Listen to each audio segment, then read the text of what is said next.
You're listening to The Human Upgrade with Dave Asprey. Today, we're going to talk about your gut. And you could say, good God, how much are you going to talk about guts, Dave? And the reality is that there's at least as many bacteria in your gut, if your gut's working right, as there are cells in your body. And we know the least about the gut. So I'll probably keep talking about it for a while because it's one of the big areas of performance enhancement that you can have. You want to live longer, get better control of the mouth, the gut, the whole GI tract. The definition of biohacking is change the environment around you and inside of you so you have full control of your own biology. The reality is that the stuff in your gut is talking directly to your mitochondria and your cells via chemical, even via light mechanisms, and probably some stuff we don't even understand. So if you get control of that, you're gaining control of your own biological functions, which is kind of cool.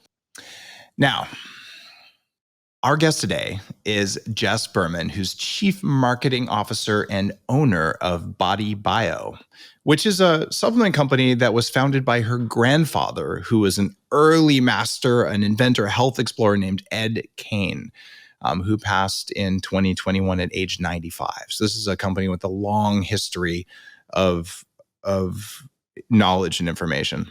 Jess, welcome. Thank you for having me. All right.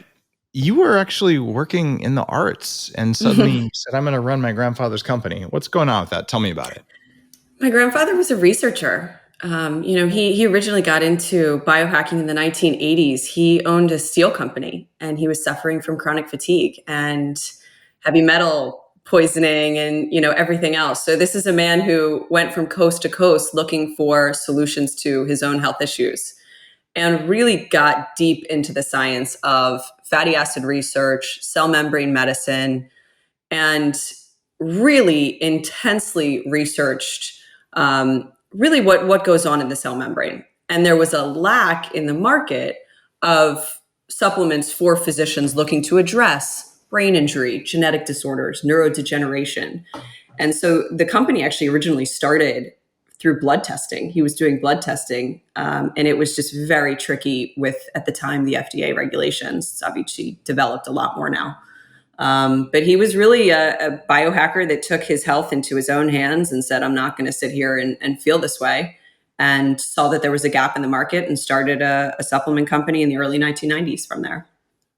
That is incredible. This is the exact definition of a biohacker. So we didn't have a name for it in the 80s, and he probably felt a little bit lonely as they used to call them health nuts or weirdos, and there's all these 80s words for people like that.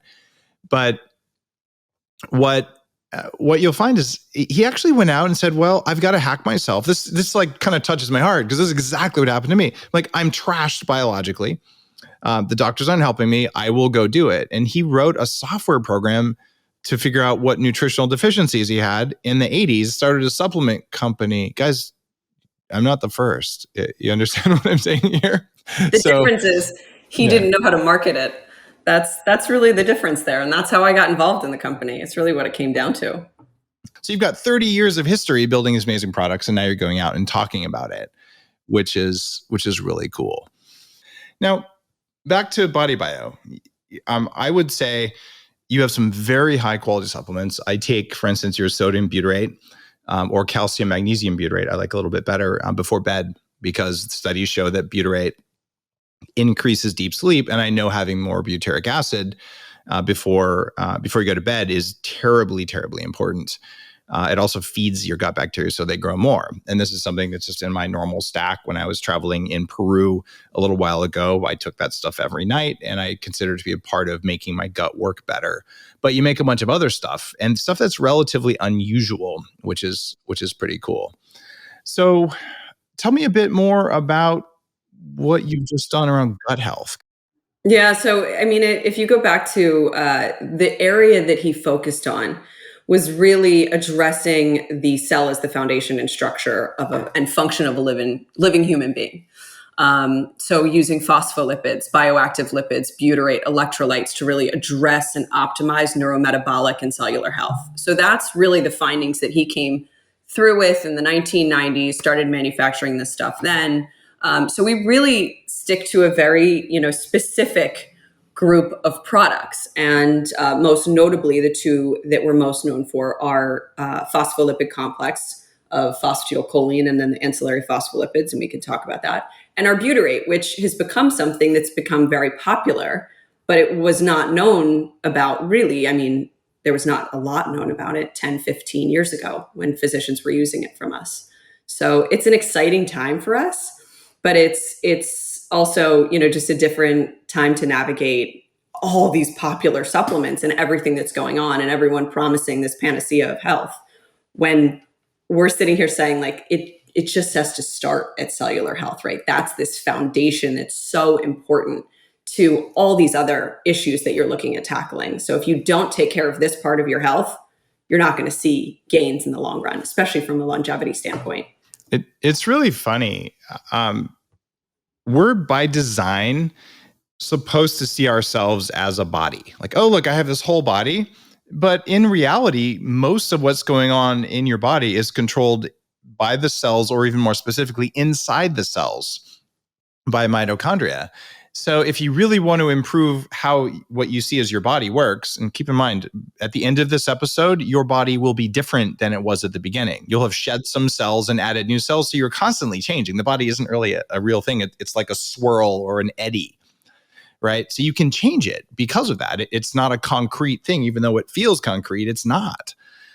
And that's why by changing the input stream of things, you can get crazy results. But if you focus on fixing cells, then the cells automatically and invisibly work together to do stuff better.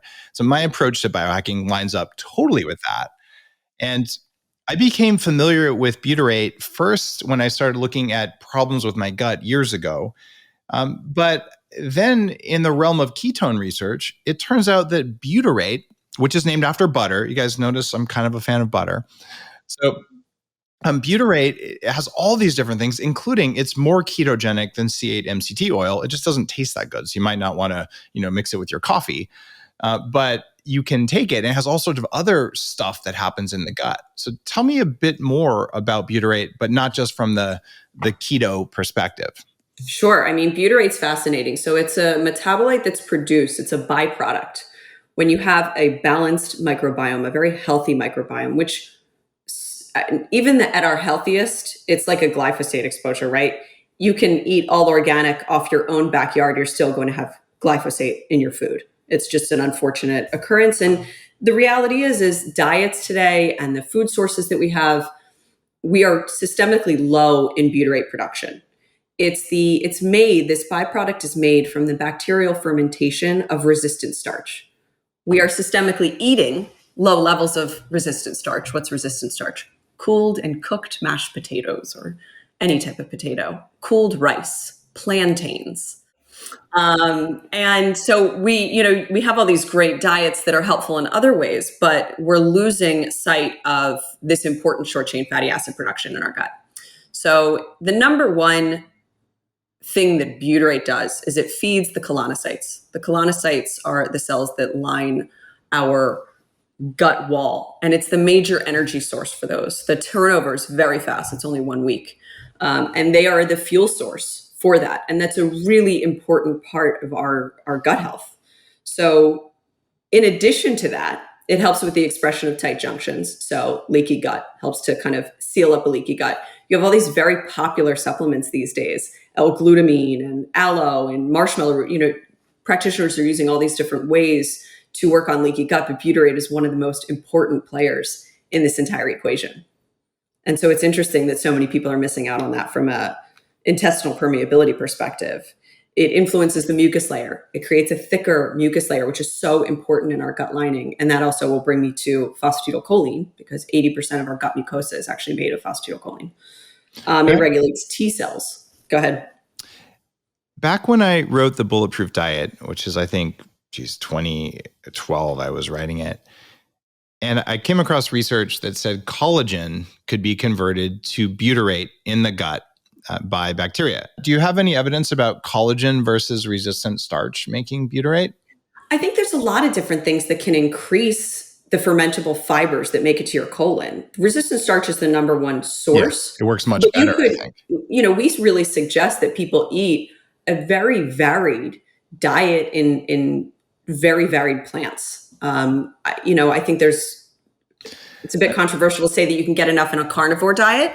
I'm going to argue that you cannot. But if you eat a diverse plant diet along with meat, I do not advocate for.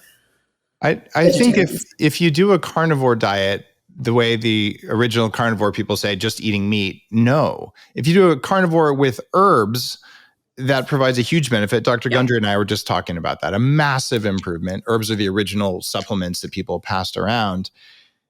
But I find that almost everyone does what I did when I was developing the Bulletproof diet and recovering from being a vegan, recovering from toxic metals, kind of like your grandfather had from mold exposure, from Lyme disease, all kinds of stuff.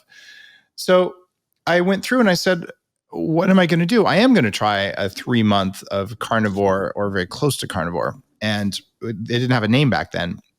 And it caused leaky gut and it caused a spike in cortisol. And it was not a good thing.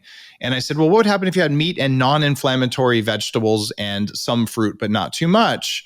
And it's really funny to me because what I'm seeing modern carnivore do is, including with some friends, they're saying, well, I have honey and I have fruit and I have a carnivore diet. And like, that doesn't appear to be the same thing. So where I am, I'm like herbs, some carbs, but not too many. Fruit after dinner, but not more than 25 grams of fructose has been the recommendation for a year. And I want you to poke holes in this based on your knowledge, by the way. That's why I'm telling you all this. And then the final thing is you need to have lots of herbs and you can have less inflammatory plants. Does that work with what you know from your grandfather and from your own practice about cell membranes? I think it does. I mean, it would sound like a diet that even he ate. The man ate 12 eggs a day until he died. But, he was after a lifelong search of phospholipids. And he knew what worked for him. He ate vegetables. He could eat raw dairy and tolerate it very well. And he knew exactly what worked for him in his gut. I think at the end of the day, it's not about one or two individual fibers or whether this type of collagen feeds this bacteria. How do you know if you have that bacteria in your gut? It's about diversity. And diversity has shown to really support the commensal bacteria growth in the microbiota. So I think that's really important. I like it. And I do take polyphenols, a whole bunch of different ones that are signaling molecules for that. And also I think soluble fiber is important. And this is a big debate in the carnivore world. There is abundant evidence, like hundreds and hundreds of longevity studies that I went through when I was writing my anti-aging book.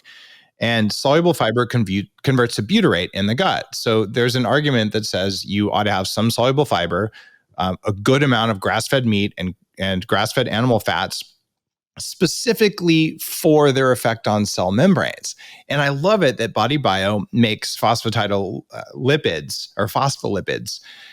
Can you talk more about what phospholipids do? Where would you get them nutritionally? What happens when you take them? Just kind of walk me through the story. Sure. The membrane of every single cell in our body has a bilayer. It's a wall that encases your cells.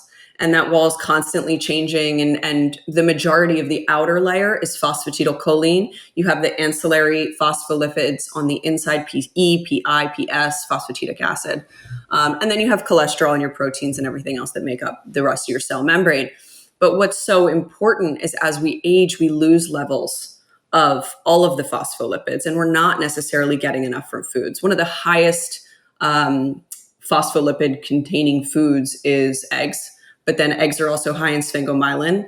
And, not everyone can necessarily tolerate a ton of eggs. And what is sphingomyelin? Walk people through that. There's a ratio. And my grandfather at the end of his life was doing some really interesting research on the ratio for which when you're born, you have very high levels of PC, very low levels of sphingomyelin. And as you age, it flips. And there's a direct correlation between high levels of sphingomyelin and heart disease as we age. So he was getting into that research, and it's a shame he wasn't able to complete it. But it's a really interesting topic in terms of cellular health. Myelin is that fatty choline-based layer around your nerves. And when you use your nerves more, you build more myelin. So sphingomyelin is basically a differently formed myelin molecule. And it could be tied to heart disease, and there's all sorts of correlations that aren't causal. In my understanding of heart disease, it's probably not, but I could be totally wrong too. Like I don't think we know enough to say, but it's probably not cholesterol caused because we see lots of people, like 50% of people with heart attacks don't have high cholesterol. It's so weird, but repeat after me. It's all about the cholesterol. So if you're looking at phospholipids, and you'll see a lot of PCs on the market. What my grandfather figured out how to do was how to isolate and concentrate those specific phospholipids from soy lecithin. And so that's, controversial. People say we stay away from soy, don't, take the supplement. It's derived from soy. That's just the highest naturally occurring source of phospholipids. And it needs to go through a specific process in order for it to actually have liposomal phospholipids that are going to break through the intestinal wall to get through to your cells. So it's about delivery. It is. In the context of choline or phosphatidylcholine, this is something that's been used for a very long time to detox from mold. You can do it intravenously. And part of my healing journey, the post-vegan time after the vegan diet really wrecked me, as it will from depleting fatty acids and replacing them with the wrong ones. I used insane amounts of phosphatidylcholine and sometimes just straight up soy lecithin, or sunflower lecithin. I'd put it with butter and sometimes coconut oil, and I'd make ice cream from it, and I'd put it in smoothies. And this was to rebuild my cell membranes that were harmed by fat-soluble toxins. And part of what happens in the world today is you got all these lipophoric toxins. So I was trying to increase my bile turnover. I wanted to make healthier cell membranes. And I found the data that showed it takes about 2 years to replace half the fat in the body. So if you go on a high phospholipid diet for about 2 years, you're probably going to get rid of fatty liver. You're probably going to get rid of a lot of the toxins that are in your cell membranes. But it isn't an overnight thing. What do people feel when they first start taking phosphatidylcholine, the stuff that you guys make, which is a unique form? And it's two different things. So most PC is triple lecithin packed in oil. And that's going to give you choline and triglycerides when it's digested. It's not liposomal. So it's great for increasing choline reserves, which is important for acetylcholine production. But true liposomal phosphatidylcholine and phospholipids are very different. So they're going to get through to the cells to help rebuild that membrane. They're also going to help detoxify your nuclear and mitochondrial DNA from those toxic insults. So it's very different. And I think, there's a lot of confusion, and people may see there was one study done, I think at the Cleveland Clinic in 2011 that said PC increases TMAO. It doesn't. That's PC that is choline and triglycerides. Pure phospholipids do not in any way. Let's talk about this just a little bit. Dr. Gundry and I spoke about it on Instagram Live. Dr. Gundry is a friend and a pioneer in robotic surgery and heart health, who's now looking at lifestyle and nutrition later in his career. And TMAO is a compound about 10 years ago that said, look, people who eat red meat could have bacteria in their gut that converts it to TMAO. Therefore, red meat's bad for you. They ignore the fact that fish and soy protein convert to TMAO even more than red meat, because it was an anti-red meat article. And what Dr. Gundry and I just spoke about is that that's so weird.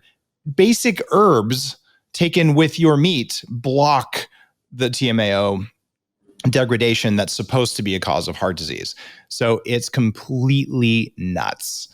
I don't think TMAO is an issue if you eat herbs or you have a healthy gut bacteria. And I have measured mine with Viome. I do not have the TMAO formers. And if I did, I'd eat some freaking oregano and not worry about it. Does that seem like I'm being extreme? Your food source, right? What type of animal protein are you eating? Where's it coming from? What has it been fed? And I think it's a lot more nuanced than that. It is more nuanced than that. What's the comparison between the consumption of animal fat from healthy animals versus the BodyBio phospholipids? Would you do both? Is there an overlap? Yeah, you definitely want to do both. I think the studies show, and the work that we've been doing for over 30 years shows that you definitely need both. I think if people are dealing with, any type of chronic illness like you dealt with, you need definitely higher doses. But a maintenance dose of, I take 1 tablespoon a day That's about 12 capsules. When I was pregnant, breastfeeding, 2 tablespoons a day. This is of your phospholipids, not of sodium butyrate or the. This is PC. This is PC, just so we all know. So, guys, in my fridge, I have, I think, 6 bottles of BodyBio phosphatidylcholine. And whenever I get a chance, I do liposomal, or it's not liposomal, I do intravenous choline because it's so powerfully detoxing. And even if you're saying, but I'm performing really well, one of the reasons you're performing well is because your toxin levels aren't too high. And when you get more phospholipids, your brain's going to work better and you'll be able to kind of flush out the crap that our bodies are accumulating because of what big industry is doing. Massively. I didn't realize that I could get your phospholipids in capsules. So I can get PC capsules from you guys? You can. I mean, one of the benefits of the liquid is anything you mix with it will become liposomal. So if you want to increase anything to your cellular delivery, you can mix it with that, which is an added benefit. But if you're just on the go, capsules. I didn't have the capsules with me when I was traveling. I was thinking about that. Is it heat stable? Can I put it in hot liquids? I wouldn't put it in boiling, but slightly cooled, yes. Oh, man. So in Peru, I was having mate de coca, which is coca leaf tea for altitude. And if I could have made that liposomal by adding some of would have been fun. Some of the BodyBio PC, that would have been a really interesting experience. Interesting. I'm going to have to go back to Peru and try this. But I would have preferred to take a bottle of phospholipids with me because when you travel, you're exposed to the crap they do on airplanes. They did this strange sweet smell right before you land. That's actually pesticides. Good thing I can do breath holding. It's insane. So they did that to us on at least one flight. And then there's all the hotel fragrances and whatever the heck else. You're doing your best. But what I think is one of the most protective things you can do is to take PC. Okay, I'm going to get a few bottles from my travel schedule, which is insane going up here. I've got another trip to Dubai coming up, and of course for the Biohacking conference. So that's cool. It really assists in that everyday detoxification that we need. It's a very gentle detoxifier. It's not like taking a binder, but it's really going to work on a much deeper level at cellular replenishment. I think that's a really important everyday supplement for longevity. I would agree. And it's interesting that 2 of the things that you make are butyrate and the various butyrates and phosphatidylcholine. These are really powerful kind of, I guess they're both technically fat, but they're such unusual forms of fat that they do something different. So protein doesn't matter and fat doesn't matter because if you're eating 2 tablespoons of phosphatidylcholine in a liposomal form, the way you make it at BodyBio, or you're doing 2 tablespoons of soybean oil from commercial soybeans full of glyphosate, gross, not even in the same universe, yet the macro people are going to think they're exactly the same. But that leads to a question. So soybeans are almost universally contaminated with glyphosate, and glyphosate loves fat. It's a fat-loving molecule. In fact, it would accumulate in soybean oil. You're using soy less. I got it. Tell me about what you do. We test for glyphosate all the time. And you're not using industrial soy, are you? In addition to that, there's no soy protein in the end product of BodyBio PC. It's the soy protein that is estrogenic, allergenic.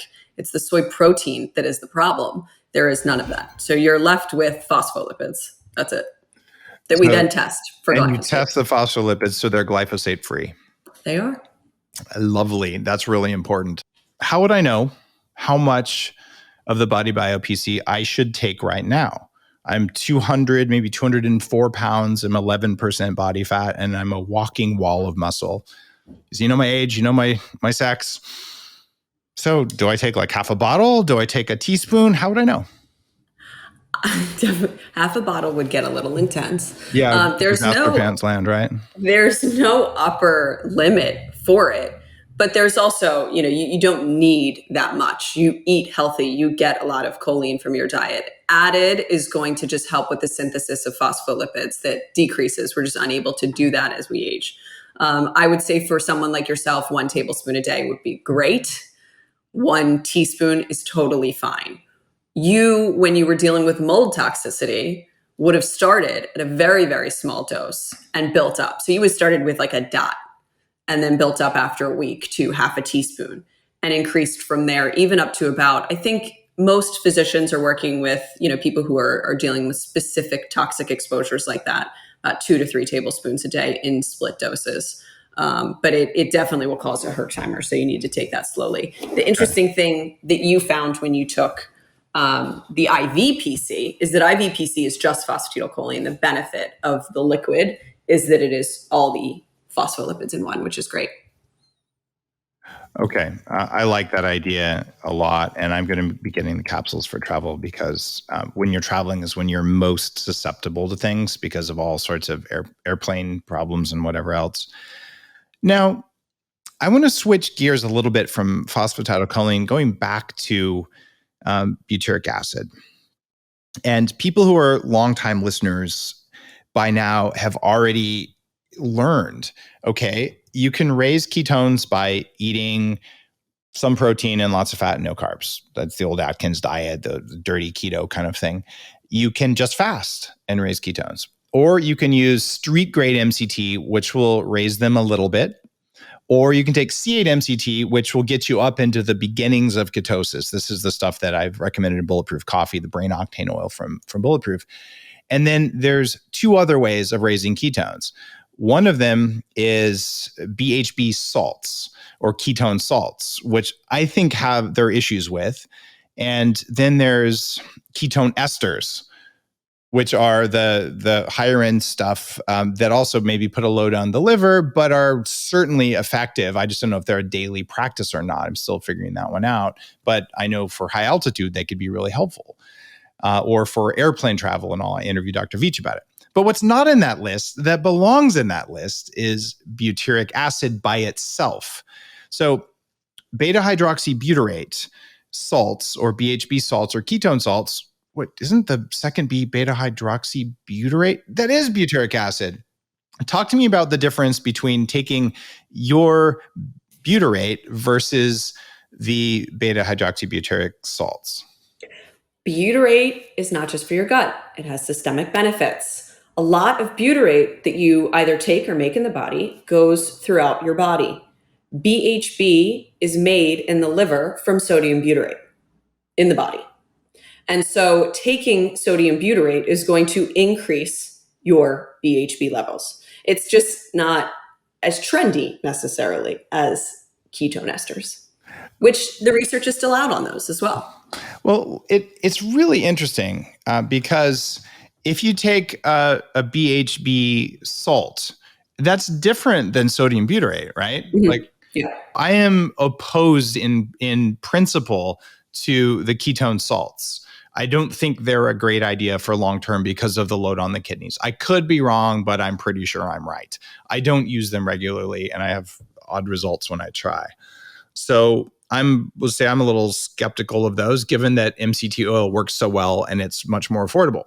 But when you take a few sodium butyrate capsules, you feel it, you get the BHB boost, but it does a bunch of other stuff in addition to giving you the ketone boost. In fact, it's twice as ketogenic as C8 MCT oil.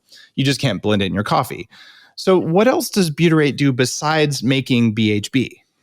It's fascinating. I mean, it's the effects that it has on the gut-brain axis are really just being studied and they're fascinating. I think one of the most important things it does is it alters our gene expression. It's known as a histone deacetylase inhibitor. It helps your DNA to express how it should as opposed to be altered through the toxins that we're exposed to on an everyday basis. It's protective against many forms. I can't say the word, but the big C word, especially for those that are related to the gastrointestinal region. It has a myriad of brain supporting benefits. It supports the blood-brain barrier. It inhibits inflammatory pathways like NF-kappa B. It's really an awesome supplement that I think they're just finding out about. I think through COVID, we found out so much about its role in immune system and cytokine function. It really is extremely important for regulating the immune cells, not only from the gut, but all over the body, and telling those immune cells what type of cell to be. Wow. So you could have the same benefits as taking a BHB salt and a whole bunch of other benefits to support your gut and to reduce inflammation. And do we know if it's directly reducing inflammation, or is it just reducing inflammation because ketones reduce inflammation? It's directly in reducing not only systemic inflammation, but mostly colonic inflammation. So there you go, guys. I think there's a clear argument for taking good old-fashioned butyrate instead of BHB salts. And I think we talk about, I've listened to the company Pendulum, and they've been on your podcast before. Yep. And they make a bacteria probiotic strain that increases butyrate production. You can have foods that increase butyrate production. You have different forms of butyrate. There's tributyltin, there's butyrate salts. The research as to which is best, it doesn't matter. It's not, I wouldn't say the research is there. I think that there's over 5,000 studies using butyrate. Most use sodium butyrate. It's the type naturally produced in the body. And I think that they all work. It's all about raising your butyrate levels. Try one, try all. I don't think it matters. Wow. Okay. That's cool. I take, well, okay. I have your sodium butyrate. I have your calcium magnesium butyrate. I think calcium magnesium works better, but it smells like socks. And with sodium, by the way, I eat all sorts of stuff. I swallow them. It just doesn't bother me. But it's probably better than spermidine. That stuff is, if I used to take the lab grade spermidine out of a vial, and that stuff was horrible, but I would do it before I could buy supplements that did that. But the sodium butyrate seems to work, but I feel like the calcium magnesium works better for me. Do you have any idea why that would work? No, and I think it depends on the person. Sodium butyrate works really well for me, and it really depends. There is a version of butyrate that doesn't smell that we are coming out with a supplement that launches on September 20th that will not smell, which is exciting, and that's a tributyltin based. But I personally find, and that's a butyrate molecule, it's butyric acid back to a fat, a glycerol backbone. And so that one doesn't smell at all, which is great. And for the general population of people, they may find that one to be much more appealing. I still take sodium butyrate. It's just what works for me. Okay. So it's worth playing around. And so guys, as you know, anytime someone comes on who is an expert in a field and is making something worthy, I'm like, come on, where's the discount for the tribe? So we've got a discount for you guys, I believe here. What is it? Here you go. BodyBio.com/Dave. Use code Dave25 and thank you, Jess, 25% off for you. So what I want you to do is try a bottle of sodium butyrate and a bottle of calcium magnesium butyrate. And I want you to take each one individually, smell that thing when you open it. You'll know which one is calcium magnesium. And it's a weird, it actually smells more like blue cheese. But you can take them and you don't taste it when you swallow them, and see which one makes you sleep better. For me, it's a nighttime thing. And I improve my deep sleep when I take them, better from calcium magnesium, but the sodium also works. I just feel like there's a boost for me from the second one. And while you're at it, because that's a massive discount, get a bottle, either the capsules or the liquid of the phosphatidylcholine, and see what that does for you. If you take it and you feel like garbage, welcome to Herxheimer land. And Herxheimer is a name for a reaction that happens when you start detoxing. When you're full of toxins like I was, almost anything that liberates toxins so your body can excrete them. Also, you're already so full of toxins that if any of them are circulating, you're like, oh, I feel so bad. You can get a headache, rashes, nausea, brain fog, all these things.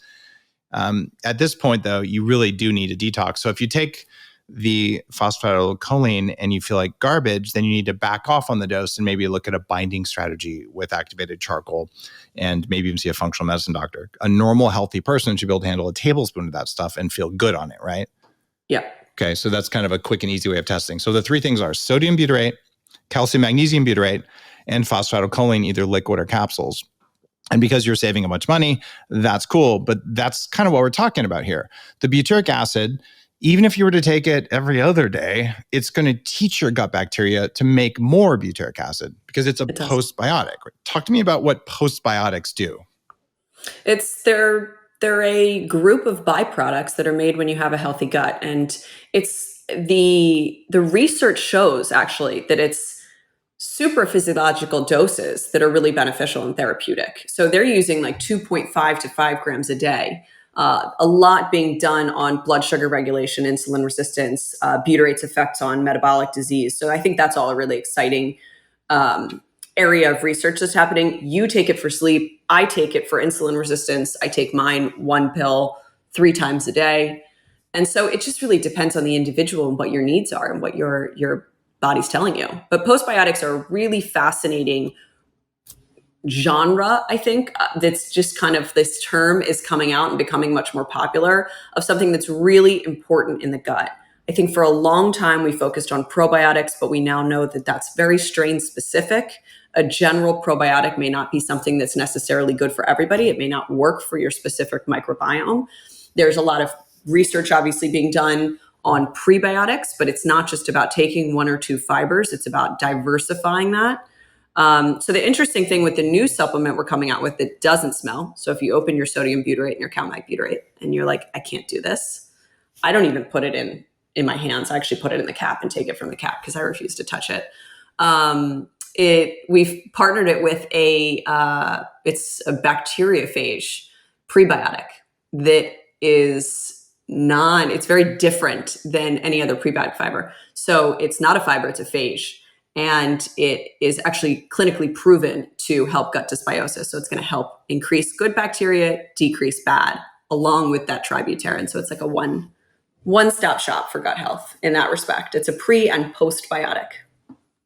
Wow, I'm excited to give that a try. That's going to be amazing because very few companies are making bacteriophages at all, which is really cool. And if you're listening to this going, what the heck is a bacteriophage? Well, it turns out that there are things that prey on bacteria the same way that they try to prey on us or help us, as the case may be. So you can control your bacteria population with bacteriophages, but they're just very, very little known about them.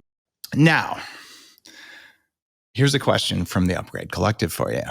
Susan says, I seem to bruise more when I take phospholipids. Have you seen this before?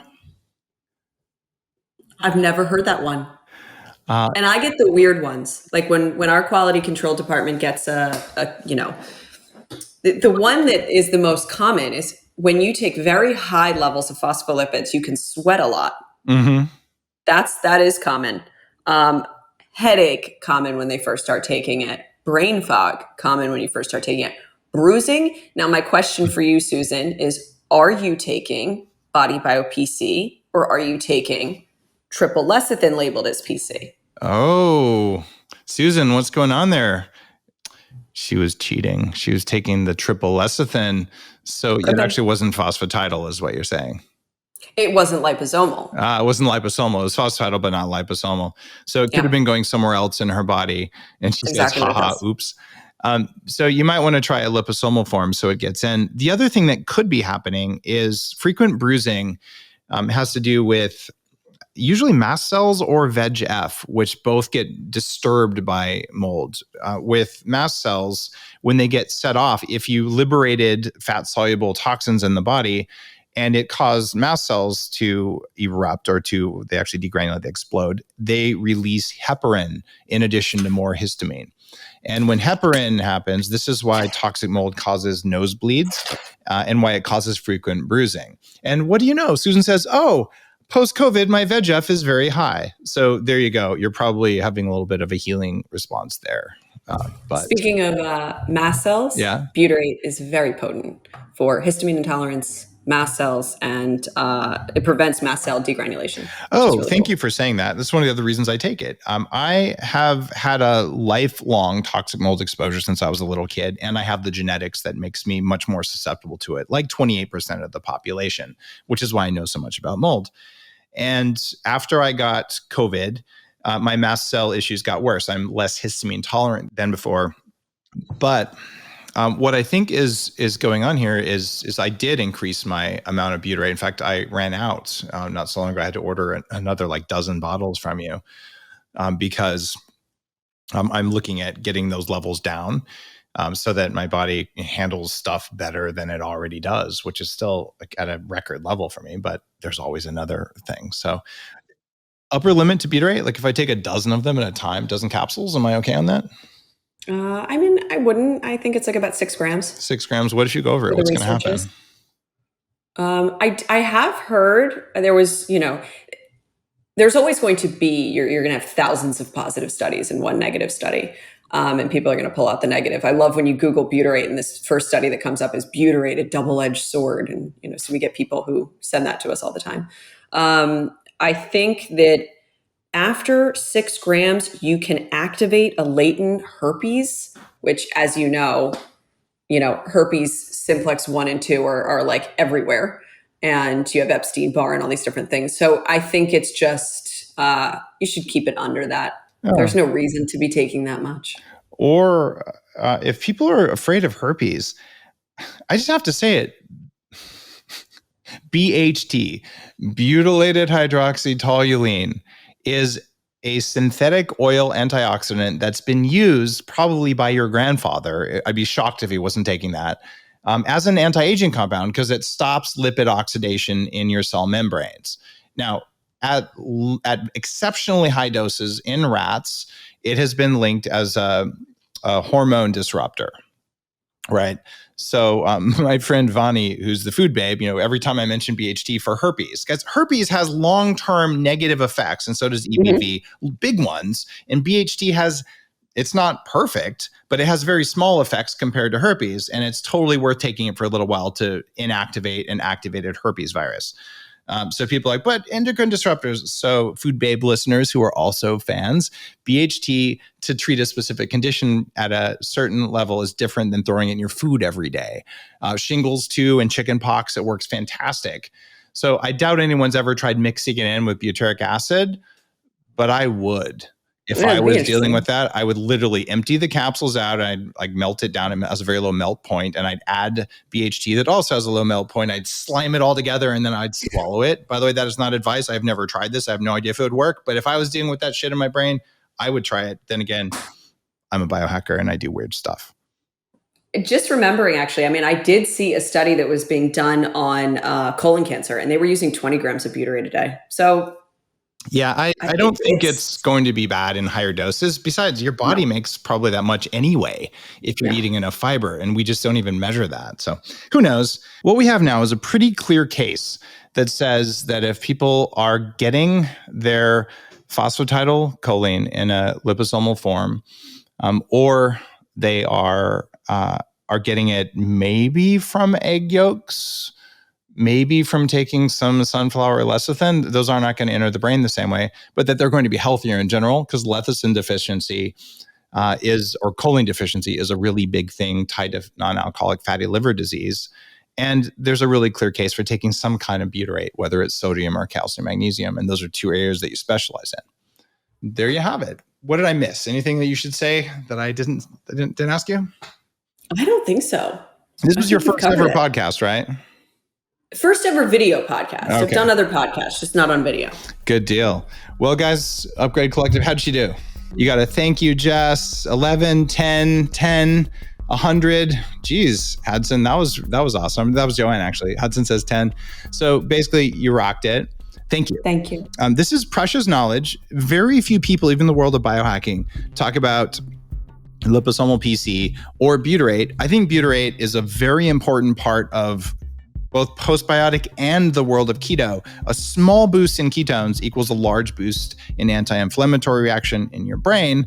And taking this stuff before bed really, truly does improve my sleep quality.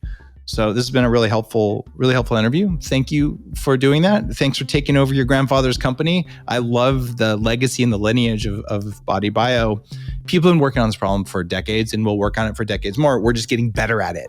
This is true. Thank you very much for having me. You're listening to The Human Upgrade with Dave Asprey.